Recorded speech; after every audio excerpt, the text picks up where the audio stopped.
आधार foundation से doctor विकास गुप्ता आज अपने सारे स्टूडेंट्स और व्यूअर्स को पंचकर्म के बारे में कुछ जानकारी देने के लिए प्रस्तुत हुआ। अच्छा, पंचकर्म का अगर मैं बात करूं, ये पंचकर्म पंच सुनने से ही पांच कर्म, परंतु क्या आप जानते हैं पंचकर्म का महत्व क्या है, इंपॉर्टेंस।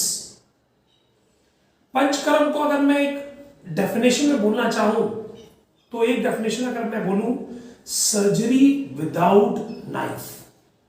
बिल्कुल सही सुना आपने, यानी एक ऐसा ऑपरेशन जो बिना चीरा फाड़े किया जा सके। बिल्कुल सही।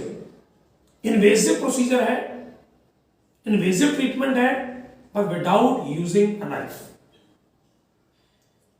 पंचकर्म की बात करें तो पांच कर्म है: वमन, विरेचन, बस्ती, नस्यम और शिरावैद्यम। ये बात शिशु की तरफ से है और आचार्य चाणक्य क्या कहते हैं? वमन, विरेचन, नस्यम, वैतरण बस्ती, अनुवासन बस्ती। यानी वैतरण बस्ती आस्थापन बस्ती, अनिर्वाह बस्ती। तो ये पांच प्रकार से अगर हम बात करें तो आचार्यों ने कहा बस्ती के जो दो प्रकार, उनको उन्होंने शिरावैद्य के स्थान पर रखा,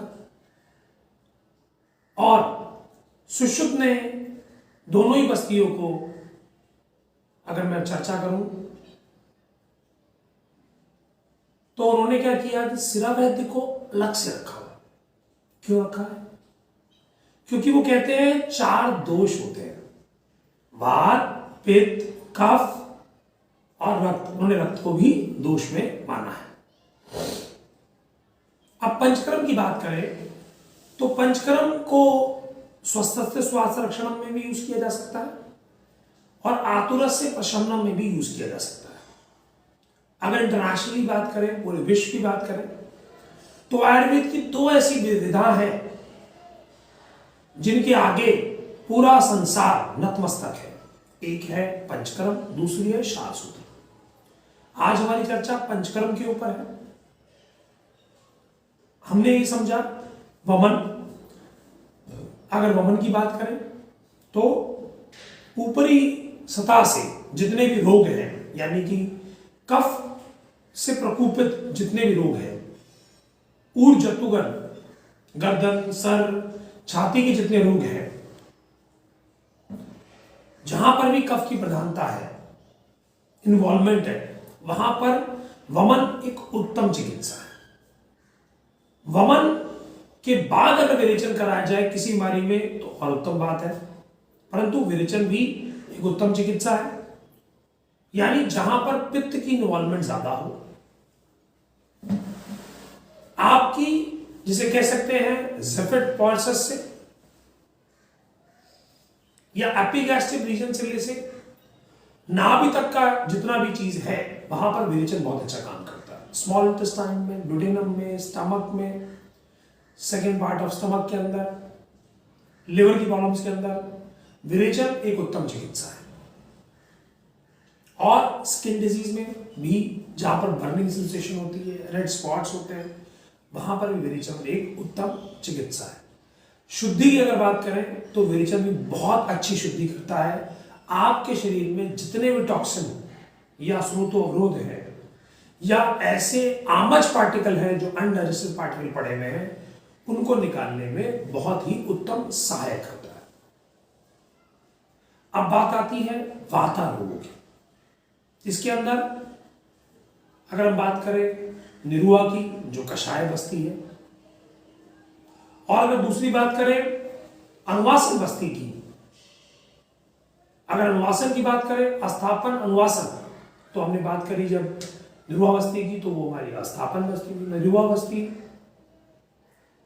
ये अपने आप में पूर्ण चिकित्सा है। बस्ती को कंप्लीट ट्रीटमेंट कहा गया। दीपने भी होती है, पाचने भी होती है, शोधन भी करती है, रोपण भी करती है, भ्रमण भी करती है। और बस्ती के बहुत सारे प्रकारों में, निरुआ बस्ती के बहुत सारे प्रकारों में अगर हम बात करें तो राजयापन बस्ती, किंग ऑफ बस्ती, एक पूर्णतः अपने आप में संपूर्ण चिकित्सा है। और इसके प्रकार बहुत सारी बस्तियां हैं, रंडमुलादि की बस्ती है, पूर्णवादी की बस्ती है, दशमुरादि की बस्ती है, विभिन्न प्रकार की बस्तियां हैं, जैसी जैसी हमारी वैसी वैसी बस्तियां। कर्म काल योग, कर्मा बस्ती 30 बस्तियां, काला बस्ती 16 बस्तियां, योग 8, कर्म काल योग 8 बस्तियां। कर्म को उत्तम कहा गया वातज व्याधियों में, काल को उत्तम कहा गया पित्तज व्याधियों में, और योग को उत्तम कहा गया 8 बस्तियों को किसके अंदर, करेक्ट, कफज व्याधियों में। इसमें ऑल्टरनेट चलती है, यानी शुरू की 2 बस्ती हम अनुवासन देंगे, उसके बाद फिर निरुआ देंगे, फिर अनुवासन निरुआ, अनुवासन निरुआ, अनुवासन निरुआ। अनुवासन की अगर हम बात करें, जिसकी मात्रा 75 ml से लेकर 150 ml तक के बीच में दैल की मात्रा जिसे आप कहते हो, उसको आप कहते हैं अनुवासन बस्ती। अगर कहा जाए कि बस्ती को मैं ये कह दूं कि ये अपने आप में ही संपूर्ण चिकित्सा है, तो गलत नहीं होगा। क्यों? क्योंकि आपके शरीर के किसी भी प्रकार के रोग से